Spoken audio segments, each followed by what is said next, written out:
It's time for the podcast. Yeah, the podcast is starting. What's a podcast? It's all gonna be alright in the end. It's gonna be alright. And if you've got some worries, my dear little friends, please rest your busy minds, because it's finally time for stories from now and then.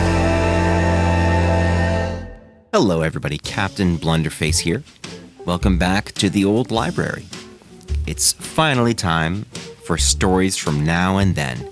And joining me is... Excuse me, I still don't know what a podcast is. Well, baby Blunderface, a podcast is just this right now.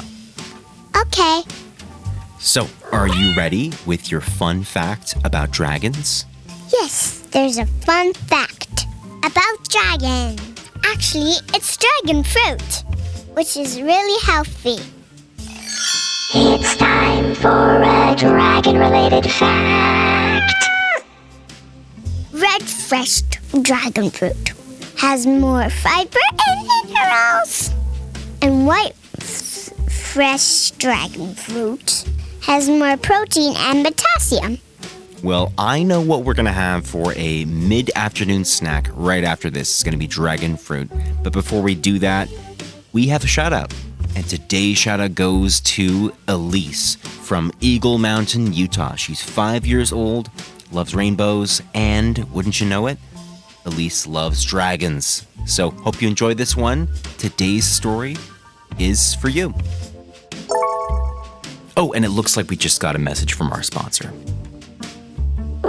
Today's episode is brought to you by the all-new Stories from Now and Then coloring book companion, with which you can color along with the stories as you listen to them. To find out more, head over to storiesfromnowandthen.com. So, baby Blunderface, what do you think? Is it time? Nicola, we're ready for you.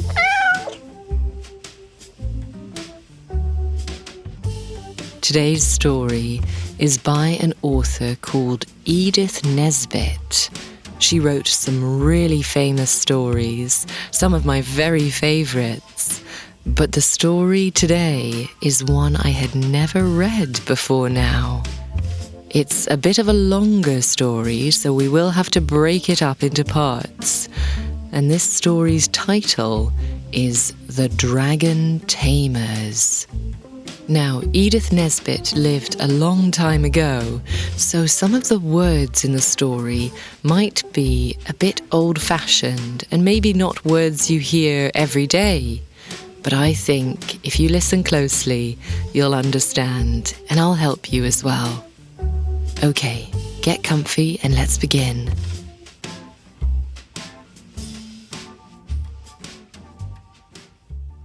There was once an old castle.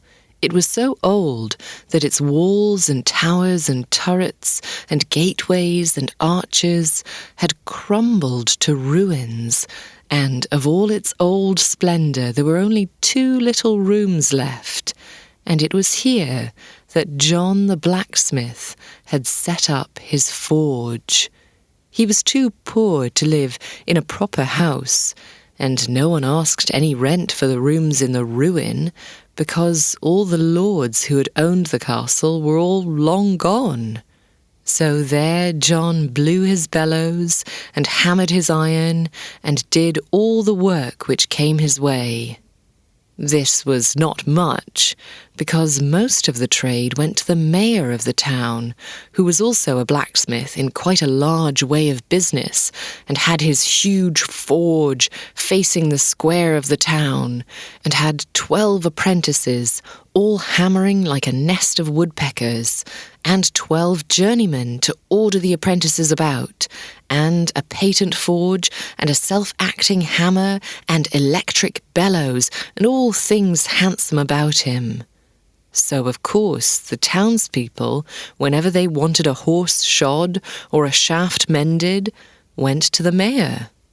John the blacksmith struggled on as best he could, with a few odd jobs from travellers and strangers who did not know what a superior forge the mayor's was.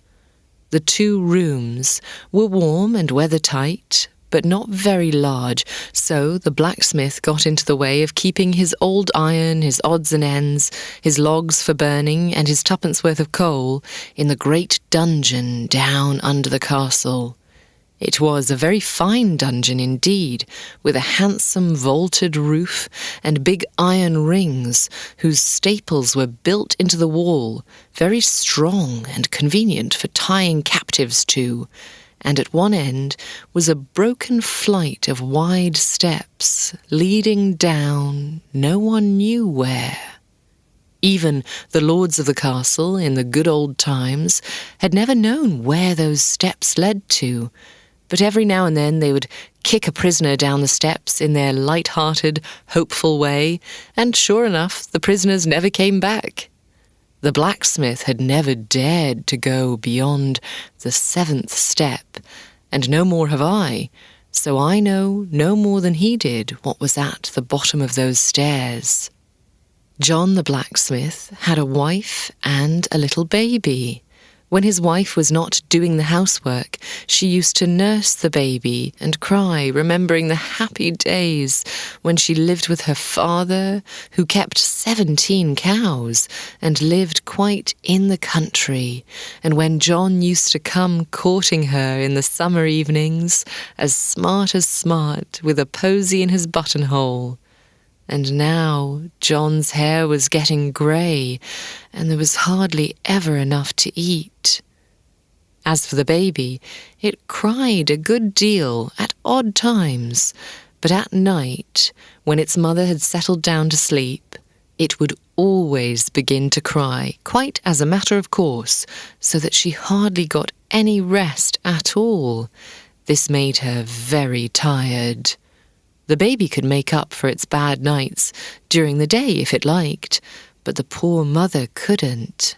So whenever she had nothing to do, she used to sit and cry because she was tired out with work and worry. One evening, the blacksmith was busy with his forge. He was making a goat shoe for the goat of a very rich lady who wished to see how the goat liked being shod, and also whether the shoe would come to 5p or 7p before she ordered the whole set. This was the only order John had had that week, and as he worked, his wife sat and nursed the baby, who, for a wonder, was not crying. Presently, over the noise of the bellows and over the clank of the iron, there came another sound. The blacksmith and his wife looked at each other. "I heard nothing," said he. "Neither did I," said she. But the noise grew louder, and the two were so anxious not to hear it that he hammered away at the goat shoe harder than he had ever hammered in his life, and she began to sing to the baby, a thing she had not had the heart to do for weeks. But through the blowing and hammering and singing, the noise came louder and louder, and the more they tried not to hear it, the more they had to. It was like the noise of some great creature purring, purring, purring, and the reason they did not want to believe they really heard it was that it came from the great dungeon down below, where the old iron was, and the firewood, and the tuppence worth of coal, and the broken steps that went down into the dark and ended no one knew where. "It can't be anything in the dungeon," said the blacksmith, wiping his face. "Why, I shall have to go down there after more coals in a minute." "There isn't anything there, of course. How could there be?" said his wife, and they tried so hard to believe that there could be nothing there that presently they very nearly did believe it.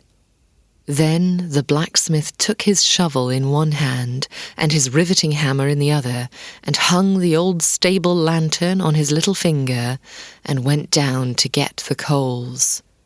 "I am not taking the hammer because I think there is something there," said he, "but it is handy for breaking the large lumps of coal." "I quite understand," said his wife, who had brought the coal home in her apron that very afternoon, and knew that it was all coal dust. So he went down the winding stairs to the dungeon and stood at the bottom of the steps, holding the lantern above his head, just to see that the dungeon really was empty as usual. Half of it was empty as usual, except for the old iron and odds and ends, and the firewood and the coals. But the other side was not empty. It was quite full, and what it was full of was dragon.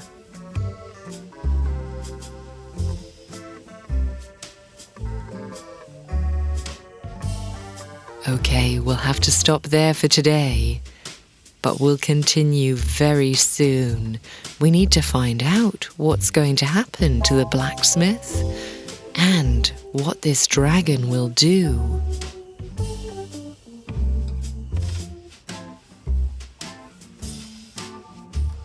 What a great part 1. Thanks as always, Nicola. Baby Blunderface, what about you? What did you think? I'm going to have another dragon fact in part 2. Don't miss it. Well, we definitely won't. Remember, if you're enjoying this show and you want to get a future episode dedicated to you, just send us a message on Instagram at Stories From Now and Then. We'd love to hear from you. Feel free to send over any art or pictures or coloring pages that you've done, and we'd love to post it. Stories From Now and Then is narrated by the amazing Nicola Ward, music by Captain Blunderface and Baby Blunderface played by Goldie Wiebe. Today's story, The Dragon Tamers, is adapted for the old library from the work of Edith Nesbit. Thanks for stopping by, everybody, and we will see you next time on Stories from now and then.